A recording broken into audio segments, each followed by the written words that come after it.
श्री राधे राधे। भक्तों, चैतन्य महाप्रभु के प्रिय पार्षद जो भाई भी माने जाते थे, श्री नित्यानंद जी, जिनका चरित्र आप सुन चुके हैं, उनके वंश में जो भी लोग आए, प्रकट हुए, जन्म लिए, उस सब गोस्वामी कहे गए और बड़े सम्मान के साथ उनको प्रभुपाद ऐसा बोल करके उनका नाम लिया जाता है। आज मैं जिन संत भक्त का चरित्र सुनाने जा रहा हूं, उनका पूरा नाम प्रभुपाद प्राण गोपाल स्वामी था। प्राण गोपाल गोस्वामी। कि प्राण गोपाल गोस्वामी जी के पहले हम बचपन की बात आपको सुना रहे हैं। महाराज, एक दृश्य आपके सम्मुख में प्रस्तुत कर रहा हूं। वो दृश्य पूर्वी बंगाल के। अब पूर्वी बंगाल का मतलब आप ये समझ लीजिए जिसे आजकल बांग्लादेश कहा जाता है। कुछ समय पूर्व वो पाकिस्तान था, पूर्वी पाकिस्तान था, भारत जब स्वतंत्र हुआ, और उसके पहले था पूर्वी बंगाल। तो पूर्वी बंगाल के फरीदपुर जिले का पाचुरिया ग्राम, और महाराज वहीं की एक सुंदर सी झांकी आप अपने कान के द्वारा देखिए। कान में जो शब्द जाएंगे उससे आपको झांकी दिखलाई पड़ेगी। अमृत की वर्षा हो रही है उस गांव में, पाचुरिया ग्राम में, फरीदपुर में। कैसे हो रही भक्तों? बाल वृद्ध वनिता सब उस अमृत की वर्षा जो हो रही उसका पान करके तृप्त हो रहे हैं। वो हो कैसे रही? एक भक्त महिला कीर्तन कर रही, बहुत ही उच्च कोट की भक्त महिला है। वो भगवान का कीर्तन करती हैं, भगवान के अलावा और कुछ नहीं बोलती। और कीर्तन में एक प्राचीन पद के माध्यम से श्री कृष्ण के रूप का मधुर वर्णन कर रही हैं, और खुद उन्हीं के नेत्रों से आंसू की धार गिर रही है। आंसू रोकती हैं, बड़ी मुश्किल से बोलती हैं, गाती हैं, फिर आंसू गिरने लगती है। कंप और पुलक से शरीर अवश हो रहा है। उनका भाव श्रोताओं में भी संक्रमित हो रहा है। लगता है कि कृष्ण के स्वरूप का वर्णन करते समय श्री कृष्ण चंद्रमा को सामने खड़ा करके देख रहे हैं। उनका भाव समुद्र उमड़ पड़ रहा है, और उसकी लहरें श्रोताओं को भी समेट करके एक अप्राकृत भाव राज्य में बहाए लिए चली जा रही है। कैसा सुंदर वर्णन है। एक गोपी जो यमुना तीर पर श्री कृष्ण के दर्शन करके अभी आई है, वो दूसरी से कह रही है। भक्तों, जो गा रही थी माता, वो तो गीत तो बंगला में है, लेकिन उसका हिंदी भाव ये है, उस गीत का हिंदी में मैं बताऊं आपको, तो वो कह रही है, वो सखी जो दर्शन करके आई कृष्ण का दर्शन करके, वो दूसरी सखी से कह रही है, हाय सखी, क्या कहूं उस मधुर मूर्ति के रूप की, मानो वो प्रीति रस के सार से बनी है। लगता है उस रूप की तीनों भुवनों में कोई तुलना नहीं। वो रूपवान रसिक शिरोमणि कन्हैया कितना विनोदी, कितना रसिक है। उसने मानो भुवन भर के जीवों को फंसाने के लिए रूप का जाल बिछा रखा है। नव जलधर के समान उसके काले लावण्यमय अंग से रस का प्रस्रवण हो रहा है। उसका अंग प्रत्यंग अपने आप में सुंदर तो है ही, उसे और भी सुंदर बनाने को उसने सोने के आभूषण धारण कर रखे हैं, मुक्ता और मणियों की मालाएं धारण कर रखी हैं। कामदेव की कमान के समान उसकी भौहों का न जाने कैसे निर्माण हुआ है। अपने चंचल नेत्रों को घुमाकर जब वो दृष्टि डालता है किसी के ऊपर, तब कामदेव के विषम कुसुम सर की तरह से उसके नेत्र हृदय में चुभ करके रह जाते हैं, और जब वो अपने सुंदर अधरों पर मधुर मुरली रख करके हंस हंस करके बातें करता है, तब उसे देख करके क्या किसी के प्राण बस में रह सकते हैं? महाराज इतना सुंदर गा रही थी भावपूर्ण गायन कि उसका गायन सुन करके प्राण खींचने लगता था। ऐसा लगता था जैसे कृष्ण खींच रहे हैं हमको। और जो कन्हैया का प्रत्यक्ष दर्शन करता होगा वो कैसे संभाल पाएगा अपने आप को? इसीलिए तो छिप करके दर्शन देता है, स्वप्न में या ध्यान में दर्शन देता है। प्रत्यक्ष दर्शन देने में उसे लगता है भक्त संभाल नहीं पाएगा तो फिर इसका शरीर रह नहीं पाएगा, क्योंकि इतनी क्षमता किसी को नहीं होती जल्दी कि कोई प्रत्यक्ष उनका दर्शन करके फिर संभाल पाए अपने आप को। और जब ये सरस गायन चल रहा था गोपाल की सुंदरता का, तो महाराज एक 11-12 वर्ष के एक बालक को, जो बड़े ध्यान से कीर्तन ये गायन ये भजन सुन रहा था, महाराज उसको सुनते सुनते उस नव किशोर की एक झलक दिख गई। ओ, एक हल्की सी झलक दिखी थी, ऐसा नहीं कि पूरा प्रत्यक्ष खड़े हो गए वो सामने आकर कृष्ण। एक हल्की सी झांकी कहीं से दिख गई उसको, एक चमक सी दिख गई गोपाल की, और बस महाराज उसको तो मूर्छा सी आने लगी। और जैसे उससे प्राण खींच गए और वो वास्तव में मूर्छित होकर भूमि पर गिर पड़ा। अकस्मात उसकी अवस्था देख करके लोग उसकी ओर भाग पड़े, क्योंकि ये तो पता था नहीं कि उसने क्या देखा। कई लोग तो यही समझ रहे थे कि ये गायन सुन करके मूर्छा आई, कई लोग सोच रहे थे कि भाव कुछ आ गया इसका, लेकिन वास्तविकता ये थी कि एक झांकी सी दिखी थी उसको। और कीर्तन करने वाली महिला ने उसकी अवस्था देख करके उसके निकट जा करके बार बार उस पद को गाना आरंभ किया। बहुत देर बाद जब उसे होश आया, महिला ने पूछा क्या हो गया था तुझे? तो बालक ने तब रोते रोते उस मधुर दर्शन की बात कही। बड़ी मुश्किल से थोड़ा सा बोला, फिर रोने लगा। और तभी से उसके मानस पटल पर वो रूप माधुरी सदा के लिए अंकित हो गई भक्तों। और जिस बालक की बात की जा रही है, जो कन्हैया की छवि इस गायन के मध्य में 11-12 वर्ष की अवस्था में देख लिया था, वही बालक नित्यानंद वंश का था। और महाराज बहुत अच्छा भगवान का कथावाचक विद्वान और प्रभु का सच्चा भक्त और प्रेमी प्रसिद्ध हुआ।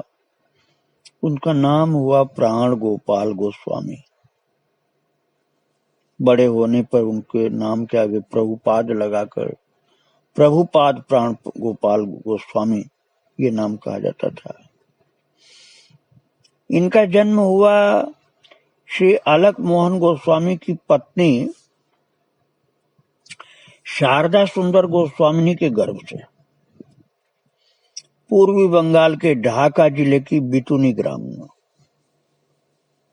और वे 4 वर्ष के थे तभी उनके पिता का गोलोकवास हो गया। मां गोस्वामिनी की आर्थिक स्थिति बहुत खराब थी, इसलिए प्रभुपाद के वंश के एक धनाढ्य शिष्य श्री हरेंद्र कुमार राय उन्हें पढ़ाने लिखाने के लिए अपने साथ फरीदपुर जिले के पाचुरिया ग्राम में ले गए। जहाँ का दृश्य मैं अभी आपको सुना रहा था, जो गायन जहाँ पर इन्होंने सुना था, सुंदर कृष्ण की छवि का दर्शन नेत्रों को प्राप्त हुआ था, उसी जगह की बात है। फरीदपुर जिले के पाचुरिया ग्राम की। जन्म तो हुआ था इनका ढाका जिले के बितुनी ग्राम में, ढाका जिला में हुआ था। और फिर ये पढ़ाने लिखाने के लिए ये प्रभुपाद के वंश के एक धनाढ्य शिष्य थे, हरेंद्र कुमार राय, वो ले गए थे इनको फरीदपुर जिले के पाचुरिया ग्राम में, और वहां वे टोल में पढ़ने लगे। उस समय का एक विद्यालय होता था टोल, जिसको कहा जाता था। उस विषय को बंगाली लोग ज्यादा समझ पाएंगे, टोल कैसा विद्यालय होता है। तो 16 वर्ष की अवस्था में पाठशाला की पढ़ाई पूरी करके तो प्रभुपाद ने खोलाबाड़ी ग्राम के श्री रजनीकांत भट्टाचार्य से 2 वर्ष तक मुग्ध बोध व्याकरण का अध्ययन किया। उसके पश्चात कलकत्ता जाकर के गोकुल चांद गोस्वामी से काव्य पढ़ा। उस समय प्रभुपाद के पास दिया बत्ती तक के लिए पैसे नहीं थे भक्तों। सड़क पर गैस जला करती थी और उसी की रोशनी में पढ़ा लिखा करते थे। उनकी अलौकिक प्रतिभा और अध्यवसाय को देख करके गोकुल चांद गोस्वामी ने भविष्यवाणी की थी, ये बालक ही मेरा नाम रखेगा, ऐसा उन्होंने कहा था महाराज। और भक्तों, अध्ययन समाप्त करने के बाद प्रभुपाद ने श्रीमद् भागवत पाठ और प्रवचन आदि आरंभ कर दिया। एक बार वे मयमनसिंह जिले के आबादपुर ग्राम में भागवत पाठ करने गए। उनके श्री आनंद किशोर गोस्वामी ने उल्लास सहित अपनी कन्या सरोजनी देवी के विवाह उनके साथ कर देने का संकल्प किया।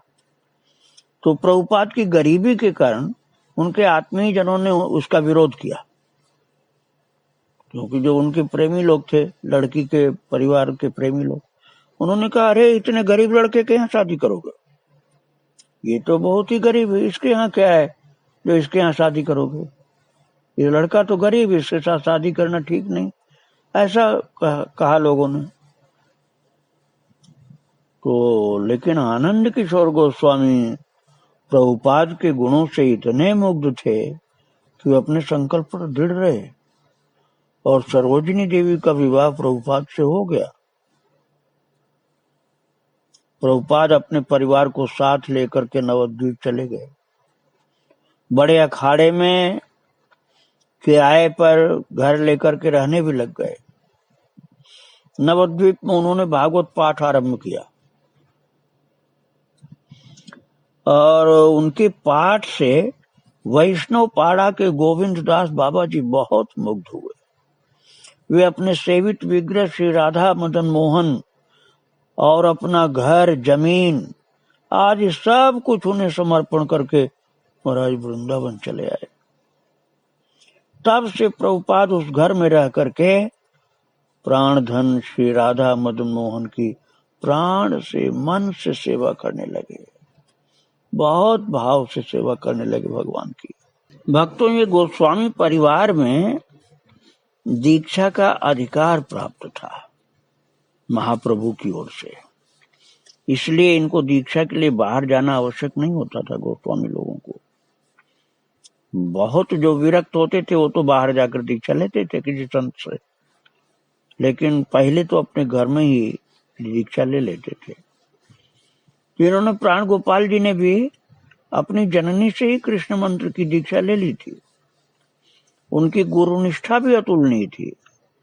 वे नित्य त्रिसंध्या श्री गुरु की परिक्रमा करते। माँ थी लेकिन गुरु भी वही थी बचपन में। उन्हें साष्टांग प्रणाम करते, उनका चरणामृत ग्रहण करते और गुरु कृपा से अति शीघ्र ही उनकी कीर्ति चारों ओर फैलने लगी।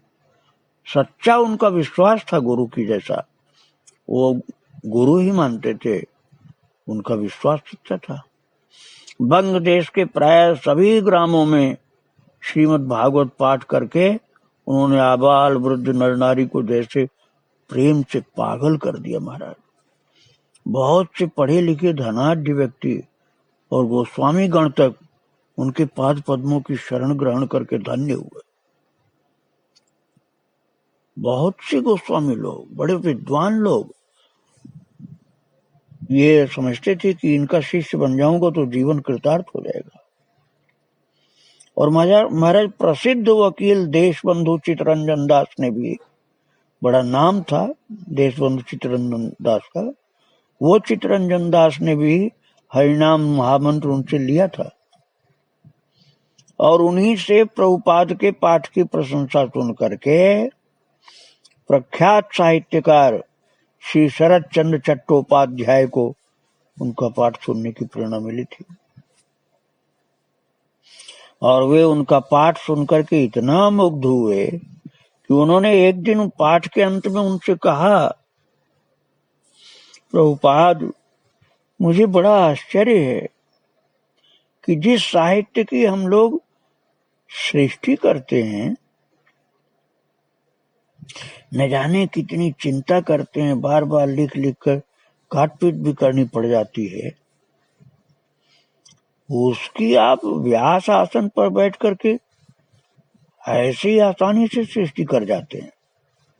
आपका एक एक दिन का पाठ जो होता है एक एक दार्शनिक ग्रंथ के समान होता है, जो आपके मुंह से सहज निकलता है वैसा लिखने के लिए भी हमको बहुत सोचना पड़ता है।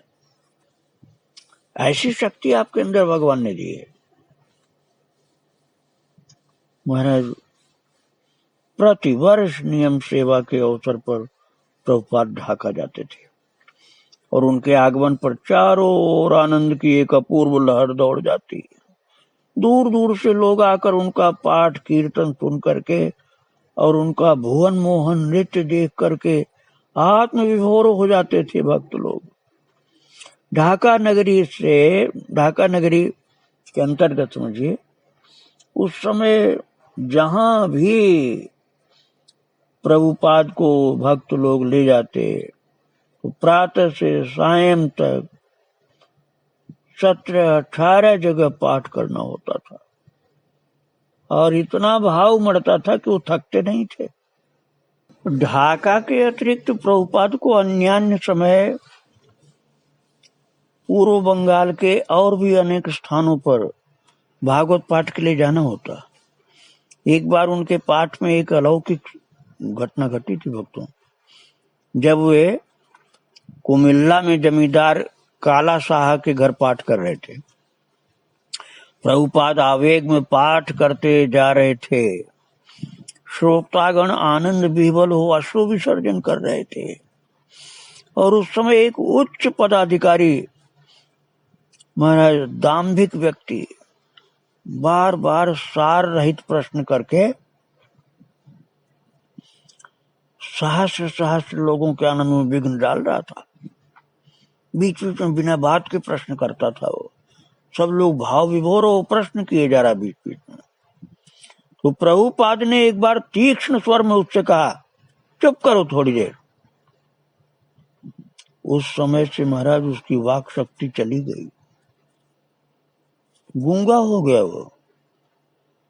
सबके प्रेम में भाव में जब लोग एकदम प्रेमाश्रु विसर्जन करते रहते, भाव विभोर रहते, तब वो बेतुका प्रश्न कर देता जो भक्ति के विरुद्ध होता था प्रश्न उसका। तो जब ये प्रभुपाद जो गोस्वामी जी प्राण गोपाल जी, इनके मुंह से जब निकला कि चुप रहो थोड़ी देर, तो वो बिल्कुल गूंगा हो गया, उसकी वाणी बंद हो गई और बहुत चेष्टा करने पर भी वो एक शब्द तक उच्चारण नहीं कर सका। प्रभुपाद ने तब अपने हरिनाम जप की माला उसके मस्तक से लगा दी और उस जब माला अपनी लगाई उन्होंने उसके मस्तक से, तब उसके मुंह से फिर आवाज निकल पाई थी महाराज। ऐसी अद्भुत शक्ति थी इनकी, भगवान की कृपा शक्ति प्रकट थी। वो जो भगवान का गायन करता है ना भक्तों, भगवान के भाव में विभोर रहता है। भगवान अपने भक्तों और पार्षदों सहित वहां पर रहते हैं। प्रभु की लीला का कथन श्रवण, भक्तों की लीला का, जो भगवान के साथ भक्त लीला करते हैं, भगवान लीला करते हैं भक्त के साथ, भक्त भगवंत की लीला कर लीजिए, उसमें जो प्रेम से सराबोर होते हैं भक्त लोग, आंखों से आंसू आ जाती है। महाराज वहां पर उनकी आंखों के आंसू में ही कन्हैया प्रकट हो जाते हैं। कन्हैया अपने सब पार्षदों सहित ऐसी जगह पहुंच जाते हैं, वहां कभी विघ्न नहीं डालना चाहिए, और विघ्न डालने पर दंड मिलता है, इस बात को याद रखना। आगे इनका चरित्र में फिर आपको सुनाऊंगा। अभी इनके चरणों में बारंबार प्रणाम। श्री राधे राधे, जय श्री राधे राधे।